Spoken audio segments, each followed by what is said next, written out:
My sister-in-law thought it was funny to tell the whole family about the most painful moment of my life, my miscarriage. She laughed while I cried. But what she didn't know, I knew her husband's darkest secret. Stick with me while I share my story, and if it touches you, don't forget to support our channel by hitting that subscribe button, dropping a like, and sharing it with the people you care about. My name is Lane, I'm 28 years old, and I've been married to Cole for 3 years. Cole is 31, hardworking and kind, but he hates conflict. He grew up in a family where keeping the peace mattered more than telling the truth. That makes it easy for people like his sister Mara to do whatever they want without anyone stopping them. Mara is 33, sharp-tongued, and loves to humiliate people. She isn't the type to make small talk or keep things polite. She wants every conversation to end with her laughing and someone else feeling small. Unfortunately, I've been her favorite target since I married Cole. A few months ago, I went through the hardest moment of my life. I lost my first pregnancy. It broke me in ways I still can't put into words. Cole and I grieved quietly, telling only a few close family members. I thought they would respect our privacy. I was wrong. It happened at a family dinner, in the middle of the living room, while everyone was passing plates and laughing. Mara set down her glass of wine and with a smile said, "Well, at least Lane doesn't have to worry about getting fat from pregnancy weight anymore." The room went silent. My heart stopped. Then she leaned back in her chair, smirking, and added, "Oh, come on, everyone knows. She lost the baby. It's not a secret." Her words hung in the air like poison. Cole dropped his fork. His mother gasped. His father coughed awkwardly, trying to change the subject. But Mara didn't stop. She laughed. Actually laughed while I sat there shaking, my eyes filling with tears. I wanted to disappear. I couldn't even breathe. Every pair of eyes was on me, and I felt stripped bare in front of the entire family. The most private, heartbreaking moment of my life had just been turned into dinner entertainment. I pushed back from the table and ran to the bathroom, locking the door behind me. My hands shook so badly I could barely turn the lock. I sat on the edge of the tub and cried until I thought my body would split in two. Cole knocked softly, whispering that he was furious with Mara, that he would handle it. But I already knew he wouldn't. His family had always excused Mara, saying she was just blunt or didn't mean harm. But I knew the truth. She meant every word. She enjoyed breaking me. And as I sat there, wiping my face, something inside me hardened. Mara thought she could throw my pain on the table like a joke. She thought I was weak, too broken to fight back. What she didn't know was that I had something on her husband, Vince. Something she could never laugh her way out of. I pressed my back against the cold bathroom wall, knees tucked close to my chest, trying to silence the shaking in my body. Every sound outside the door felt sharper. Chairs scraping against the floor, hushed voices, silverware clinking. My throat burned from holding back more cries. A soft knock came, then Cole's voice. Low, steady, almost pleading. "Lane, please open the door. I need to talk to you." I couldn't face him. Not yet. My hands were trembling too much. I just whispered, "Not now." There was a long pause, then the sound of his footsteps retreating. Through the thin door, muffled words carried in from the dining room. Mara's laugh. His mother trying to smooth things over. His father speaking in that stiff, dismissive tone I'd heard before. I leaned closer, straining to catch every word. "She didn't mean it like that," his mother said firmly, as though deciding it for everyone. "You know how Mara is." Cole's voice rose. I'd rarely heard him so sharp. "She humiliated my wife. She knew exactly what she was doing." "Don't be dramatic," his father interrupted. "Your sister speaks without thinking. She's blunt, not cruel." Blunt, not cruel. The words sliced through me. They weren't defending me, they were defending her. Again, I covered my mouth with both hands, trying not to sob too loud. I wanted Cole to fight harder, but I also knew his history. Every time Mara pushed boundaries, someone excused it. Every insult brushed off. Every cutting remark explained away as her personality. So what did that make me? Just another person expected to swallow her cruelty while she smiled through it. Another knock at the door. This time firmer. "Lane, it's me," Cole said again. His voice cracked a little. "I can't believe she did that. Please, just come out. We'll go." I stood, wiped my face on the back of my sleeve, and turned the lock. He stepped in quickly, closing the door behind him. His jaw was tight, his eyes red. "Lane," he said, almost whispering. "She's out of line." I told them. I told her. I wanted to leave right then. But he hadn't. I stared at him, silent. He reached for my hand, but I kept my arms folded. I didn't need comfort. I needed dignity, and it was gone. His shoulders slumped. They don't see it the way we do, he muttered, almost apologetic. They think she doesn't mean to hurt people. I laughed bitterly. It startled him. They'll never admit what she really is, I said flatly. Not to me. Not to you. Maybe not even to themselves. He tried to protest, but I shook my head. Don't. You saw her face. You heard her laugh. He fell silent. That was the moment something inside me shifted. Up until then, I had been waiting for his family to finally step up, waiting for Cole to protect me from their blind loyalty. But in that small, suffocating bathroom, I understood. No one was coming to save me. I would have to do it myself. I looked at my reflection in the mirror above the sink. My eyes were swollen, my cheeks blotchy, but behind the ruined makeup, there was something new. Not strength, not yet, but a spark of defiance. I turned back to Cole. She's not getting away with this, I said quietly. My voice shook, but the words felt solid. He studied me, confused. Lane, what do you mean? I didn't answer. Not then, because I hadn't figured it out yet. But I knew one thing for certain. Mara thought she had stripped me down to nothing. She thought her cruelty had left me powerless. She was wrong. I straightened, pulled the bathroom door open, and stepped back into the house. The dining room was quieter now, but Mara's smirk still lingered in the air like smoke after a fire. I sat down, lifted my glass of water, and stared across the table at her. She didn't know it yet, but the balance had shifted. The night after that dinner, I lay awake beside Cole, staring at the ceiling. He had drifted into uneasy sleep, but my mind refused to settle. My thoughts circled around Mara's grin, the way she had relished exposing me. The humiliation still burned, but beneath it, something else pulsed, an urgent need to take back control. That was when a memory crept in. Months earlier, while washing dishes in Mara's kitchen, I had overheard her husband, Vince, talking on the phone in the other room. His tone had been softer than I'd ever heard it, almost tender. He wasn't speaking to Mara, that much was obvious. I'd caught only fragments of the conversation, but two words stuck: Eva and sweetheart. A child's name followed, spoken so quickly I wasn't sure I heard it right. He had ended the call suddenly when Mara walked in, his face snapping back to his usual guarded expression. At the time, I dismissed it. I told myself maybe it was business, maybe a cousin, maybe nothing. I wanted to believe Vince was just another overworked man balancing family life. But now, as the night stretched on and the weight of Mara's cruelty pressed into me, that call resurfaced with new meaning. What if it hadn't been nothing? What if Vince wasn't the faithful husband and father everyone believed he was? I turned the thought over in my head until the first light of morning filtered through the curtains. For the first time since Mara's attack, I felt a flicker of power. If Vince had secrets, they could become my weapon. I started small. Over the next few days, I paid closer attention when Vince spoke. He kept odd hours, claiming long work shifts, yet his phone was never far from his hand. When Mara teased him about always on call, he brushed it off with a half-smile. She didn't question him, she never did.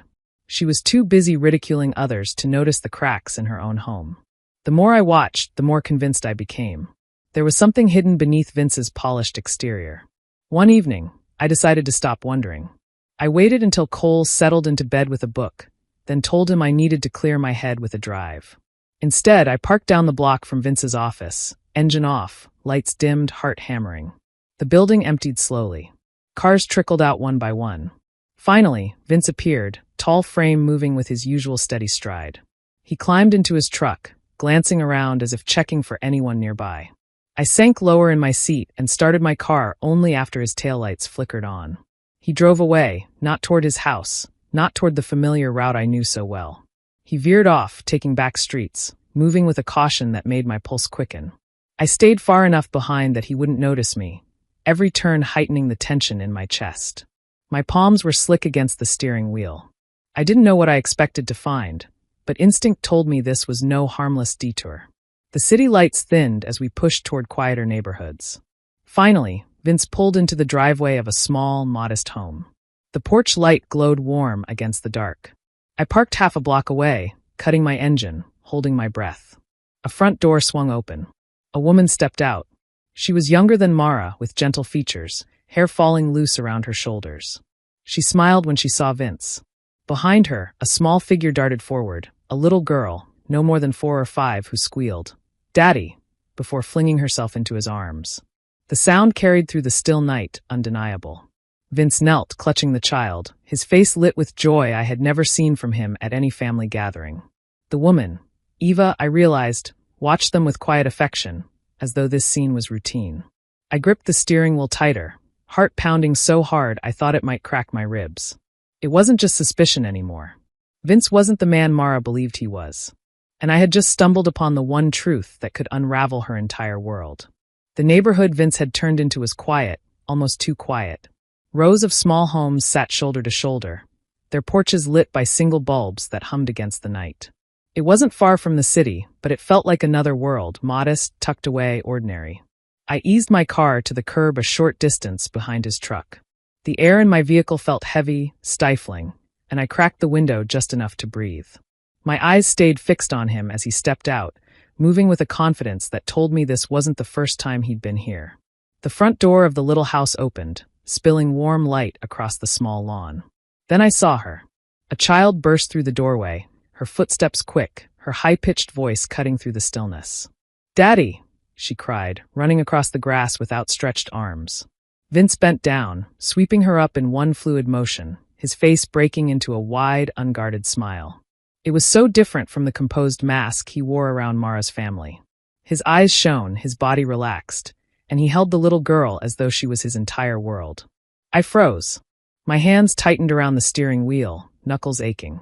My chest pounded with disbelief. The woman who followed her out moved slowly, with an ease that spoke of routine. She wasn't surprised to see him. If anything, she looked relieved. She was young, late 20s maybe, with long dark hair pulled into a loose braid. Even from where I sat, I could see the way her expression softened when her eyes met his. She wasn't a stranger. She knew him. She knew him well. Vince lowered the girl to the ground, and she clung to his hand as if she never wanted to let go. The woman stepped forward, her smile tender. He leaned in, kissed her cheek, and brushed his palm against her back before they all turned toward the house together. The image burned itself into my mind. The child between them, his arm brushing hers, the door closing behind them like a picture-perfect family moment. I sat there in the dark, pulse hammering, unable to look away even though the house was now still again. A secret family. There was no other explanation. The girl was his daughter. There was no mistaking the resemblance. The same sharp chin, the same dark hair, even the same way she tilted her head back when she laughed. And the woman, she wasn't just a friend. That warmth between them was the kind that came only from a life shared, however hidden. My stomach knotted. Mara had no clue. I could see it clearly now. She strutted through life certain she was the center of Vince's universe, certain nothing and no one could take her place. But here was proof, tangible, undeniable proof, that she wasn't even the only woman he loved. The thought should have comforted me, maybe even brought a flicker of satisfaction. But all I felt in that moment was shock. Cold, biting shock that numbed my fingers and made it hard to breathe. I leaned back against my seat, pressing my hand to my mouth as if that could steady me. I wanted to move, to drive away, but I couldn't, not yet. I needed to be sure. Minutes stretched out as the windows of the little house glowed softly. Inside, their shadows crossed the curtains, casual and domestic. The girl's small form darted back and forth, while the adults lingered close, moving like people who belonged to each other. I wasn't imagining this. I wasn't wrong. The man Mara paraded as loyal, dependable, and devoted was living a lie so big it could shatter her entire world. And now I knew it. Driving back that night, the road blurred beneath my headlights. My fingers clutched the steering wheel, but my mind wasn't on the lane markers or traffic lights. It was on the little girl who had thrown herself into Vince's arms, and the woman who welcomed him so naturally. I had uncovered something explosive, something that could rip Mara's world apart. Yet the thought of it left me unsettled. Mara and Vince had children of their own, 2 boys who adored their father. If the truth came out, their lives would split in 2. They were innocent, untouched by the ugliness of their parents' choices. The weight of that pressed hard against me. I pictured their faces, laughing at family gatherings, chasing each other across the yard. Did they deserve to lose the father they trusted? Did they deserve the whispers that would follow them if people found out? I gripped the wheel tighter, jaw aching from the tension. For a moment, guilt swallowed me whole. If I used what I had seen, I wouldn't just hurt Mara. I would drag down children who had no part in any of this. The thought twisted my stomach, made me question if revenge was worth the collateral damage. But then, like a splinter I couldn't ignore, another image cut through my hesitation. Mara's smirk. The sound of her laughter when she announced my loss like it was nothing more than dinner conversation. The sting of her voice, mocking the deepest wound I'd ever carried. The memory made my chest tighten. My miscarriage wasn't gossip. It wasn't entertainment. It was my pain, my private grief. And Mara had turned it into a punchline, sitting back smug while I crumbled. She had enjoyed it. That was the part that haunted me most. She hadn't slipped. She hadn't stumbled into cruelty by accident. She had chosen it, savored it, watched me break, and relished the sight. Why should I care about shielding her family when she had shown no mercy for mine? The guilt began to shift, replaced by a cold clarity. Mara had painted herself untouchable for years, weaponizing her sharp tongue, daring anyone to push back. Her children were her armor. People excused her behavior because of them, forgave her because she had enough to handle. But behind that shield, she had destroyed me without hesitation. I sat in the silence of my car long after pulling into my driveway, engine ticking as it cooled. My reflection stared back at me from the darkened window, tired, hollow-eyed, but steady. Mara had crossed a line no one should ever cross. She had left me with scars that wouldn't fade. And now I held in my hands the one truth that could pierce through her smug exterior, the one truth she couldn't laugh away. I whispered it out loud, testing the sound of it. She doesn't deserve protection. The words came out quiet, almost fragile at first. But as they settled in the air, they felt true. Solid. Protecting Mara would mean betraying myself. Protecting Mara would mean allowing her to keep trampling me, pretending there were no consequences. I had lived too long in the shadow of her cruelty, waiting for someone else to step in. No one ever did. I thought again of the girl in the doorway, calling Vince daddy. She wasn't my responsibility. Neither were Mara's sons. The only responsibility I had was to myself, to reclaim what Mara had stolen from me, to show her that she couldn't laugh at my pain and walk away untouched. I pressed my palms flat against the steering wheel, breathing deeply.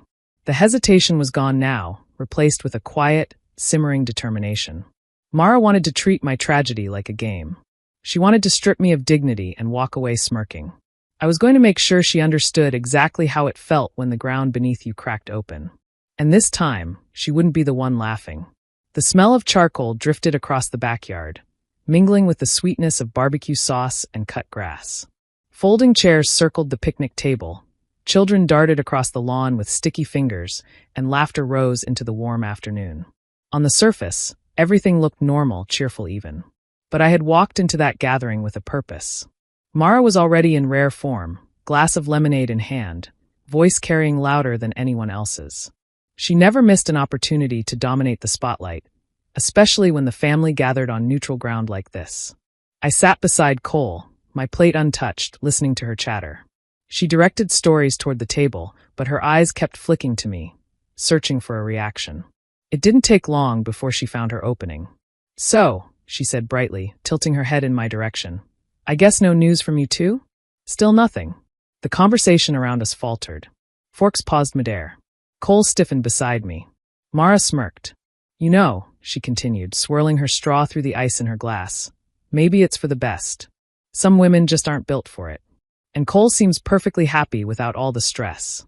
A few forced laughs stumbled out from the other end of the table, the kind people give when they don't know how else to respond. My throat burned, but this time I didn't run. I held my expression steady, breathing slow, letting her dig her hole. "Actually," I said after a beat, my tone casual, "it's interesting you bring that up." Mara raised an eyebrow, lips already curving in amusement. I kept my voice light, almost playful. "Do you and Vince ever think about having another? You know, since the boys are growing so fast." Her smirk sharpened. She leaned back in her chair, basking in the attention. "Another?" she scoffed. "Please. Vince has made it clear he's perfectly satisfied. He doesn't need anyone else, and I don't either. We've got exactly what we want." Her confidence radiated across the table, every word dripping with certainty. She believed every syllable, clinging to it like gospel. I nodded, forcing a polite smile. "Of course," I said softly. But inside, I bit down hard against the urge to laugh. I pictured that little girl's arms wrapped around Vince, the way his face lit up with pride. Mara's words were nothing but fragile glass, and I already knew how easily it could shatter. She kept talking, oblivious to the weight of what I carried. Other couples might chase after big families, but not us. Vince is mine. Always has been. Always will be. Her bragging stretched on, her voice ringing with arrogance, and I let her enjoy it. I kept my posture relaxed, sipping my water, eyes calm. Every few sentences I'd tilt my head, humming as if considering her words, planting tiny pauses that made her push even harder to prove her point. Cole squeezed my hand under the table, misreading my silence as restraint. He didn't realize I wasn't holding back out of weakness. I was waiting, because this wasn't the moment to reveal what I knew. Not yet. This was just the setup. I let Mara paint her picture of a perfect marriage, let her bask in the illusion she had crafted. Every boast she tossed into the air was another thread in the web she was weaving around herself. And I was content to sit there, quiet and watchful, while she pulled it tighter and tighter. When the plates were cleared and the kids begged for dessert, Mara stood tall, glowing from her own performance. She thought she had won, but I had never felt calmer. The trap was nearly ready, and Mara had no idea she was walking straight into it. The dining room smelled of roasted chicken and cinnamon cake. Balloons floated above the table, ribbons dangling down where the grandchildren tugged and giggled. It was supposed to be a celebration, Cole's mother's birthday. Platters of food were passed around, glasses clinked, voices rose and fell in easy chatter. But I had been waiting for this night. Mara sat across from me, dressed in a bright red blouse that demanded attention, her bracelets jingling every time she lifted her glass. She thrived on moments like this, crowds, laughter, the stage of family gatherings. And as always, I could feel her eyes on me, calculating. The meal had been smooth until dessert. That was when she leaned forward, fork in hand, lips curving with mischief. "So, Lane," she said lightly, her tone sharp beneath the sweetness. "Still no bun in the oven?" Cole stiffened at my side. His mother frowned, but no one spoke. Mara thrived on silence. It gave her words more sting. Then she twisted the knife. Maybe that's a blessing. We all remember how well the last one went. Her smirk widened, waiting for the collapse, waiting for tears. But I didn't give her that. I set my fork down, folded my hands neatly in my lap, and looked her straight in the eye. My voice was even calm. At least my husband doesn't have another daughter across town. The room froze. Chairs creaked as people shifted, unsure they'd heard me right. Vince's face drained of color. His hand, mid-lift with a glass of wine, stopped and trembled slightly before lowering it back to the table. Mara blinked, startled, then laughed, too loud, too forced. "What kind of nonsense is that?" she scoffed. "Lane, really, you shouldn't make up stories just because you're bitter." I tilted my head, expression neutral. "Stories?" I said softly. "I wonder if Eva would think so. Or her little girl." The laughter died in Mara's throat. Her fork slipped from her hand, clattering against her plate. Cole's mother gasped, looking from me to Vince, searching for denial. His father narrowed his eyes, jaw set, as if bracing for an answer. But Vince didn't speak. He sat frozen, staring down at the tablecloth, his face caught between panic and shame. The silence stretched, heavy and suffocating. I didn't raise my voice. I didn't need to. "Eva," I repeated, the name rolling slowly off my tongue. "She lives in a small white house on Willow Street. Her daughter runs to him every time he pulls into the driveway. Calls him Daddy." A ripple of shock tore through the room. Mara turned toward her husband, eyes wide, searching for reassurance. But there was nothing. His stillness told her everything she didn't want to hear. You're lying," she whispered, her voice cracking for the first time since I'd known her. I leaned back in my chair, gaze steady. "Am I?" The tension was unbearable. No one moved. No one dared to speak. The sound of children laughing faintly in the other room felt cruel against the thick silence here. Finally, Cole's father cleared his throat, but his voice faltered. "Vince." Vince swallowed hard, eyes still fixed on the table. His silence was louder than any admission. Mara pushed back her chair suddenly, the legs scraping harsh against the floor. Her face flushed red, her bracelets clinking as her hands shook. She looked from me to Vince, fury and fear warring in her expression. "You said," she started, but her words broke apart. I didn't need to add more. I had said enough. The balance of power in that room had shifted. Mara's cruelty no longer had an audience. The laughter she used as a weapon had turned into a hollow echo, replaced by the stunned quiet of a family watching her world crack open. The moment shattered like glass under pressure. Mara's chair screeched against the floor as she shot to her feet, face blotched with rage. "You're sick," she shouted, finger jabbing toward me. "You think you can humiliate me in front of my own family? You're lying, making things up because you can't stand that I'm stronger than you."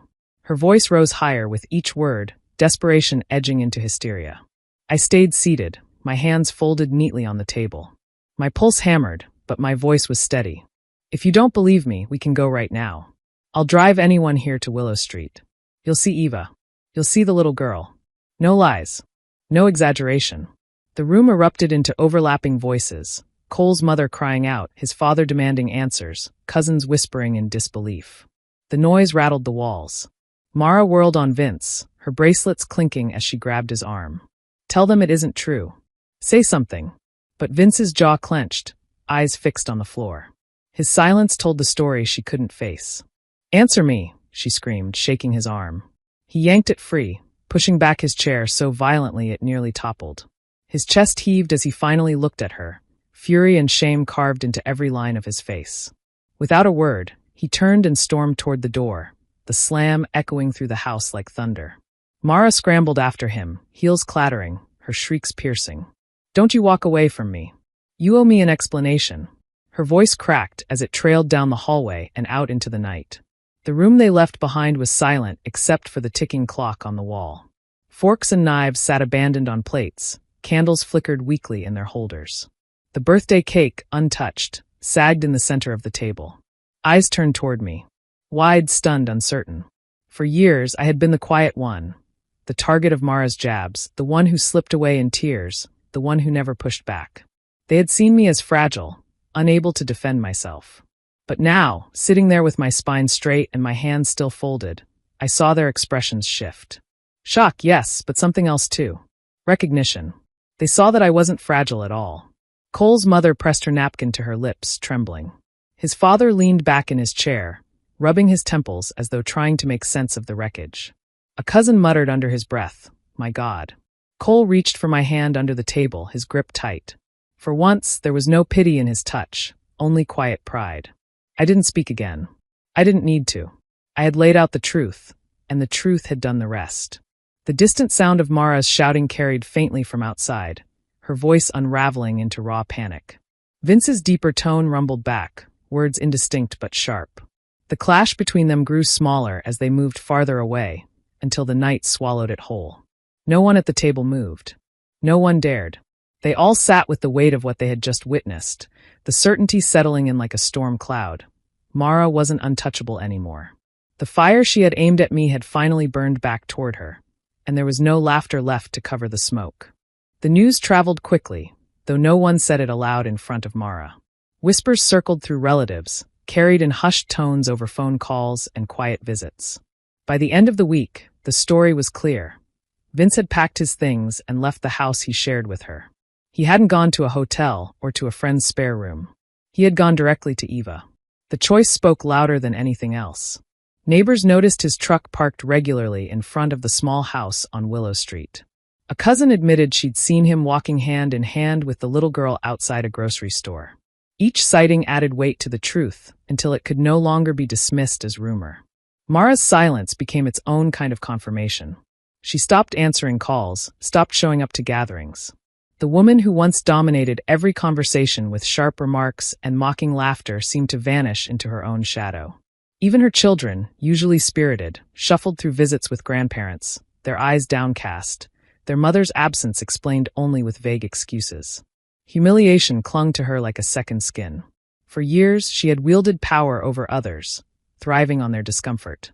Now she was the one being pitted, the one whispered about when she wasn't in the room. Every sideways glance, every awkward pause at the mention of her name, cut into her pride. I heard from Cole's mother that Mara had tried to confront Vince, demanding he come back. But his answer had been firm. He wasn't returning. He had made his choice. He belonged somewhere else now, with someone else. That betrayal landed hardest of all. For so long, Mara had strutted with certainty, convinced of her control over him, convinced nothing could threaten her hold. Now she was left alone, forced to face the reality that she hadn't been enough to keep him. Her voice, once booming and cruel, had been replaced by silence. The image lingered in my mind. Her at the birthday table, bracelets rattling as she demanded Vince defend her. The same woman now reduced to nothing more than whispers of pity. For the first time, Mara stood in the same space she had forced me into, stripped of dignity, left powerless, her private wounds laid bare for others to witness. I hadn't needed to raise my voice or beg anyone to see her for who she truly was. The truth had done that for me. When I thought back to the way she had laughed while I broke, the memory didn't sting the same way anymore. It wasn't because my loss hurt any less. It was because she finally knew what it was like to be the one everyone stared at, the one crushed under the weight of shame. The woman who had once thrived on turning others' pain into entertainment was now living inside her own humiliation. And there was no laughter left in her. The following weeks passed with an unusual stillness. For once, the air in our lives didn't feel heavy with Mara's voice, her comments, or her shadow looming over every gathering. Cole and I found ourselves settling into a rhythm we hadn't known in years. Quiet meals at home, walks after dinner, evenings spent talking about the future without someone else's drama pulling us apart. I didn't celebrate her downfall. There were no secret smiles, no whispered boasts. I carried myself the same way I always had, calm, steady, measured. The only difference was inside me. A fracture had been sealed. The sting that once gnawed at me every time I thought of her words no longer had the power to reopen. Cole stood with me through it all, more attentive than ever. He no longer brushed off Mara's cruelty as just her being blunt. He finally saw how deep her words had cut, and his steady presence reminded me that I wasn't standing alone anymore. In that, I found strength I hadn't known I still had. The real test came at the next family dinner. The house was the same, the clatter of dishes, the smell of home-cooked food, laughter drifting from the kitchen. But one thing was different. Mara's chair sat empty.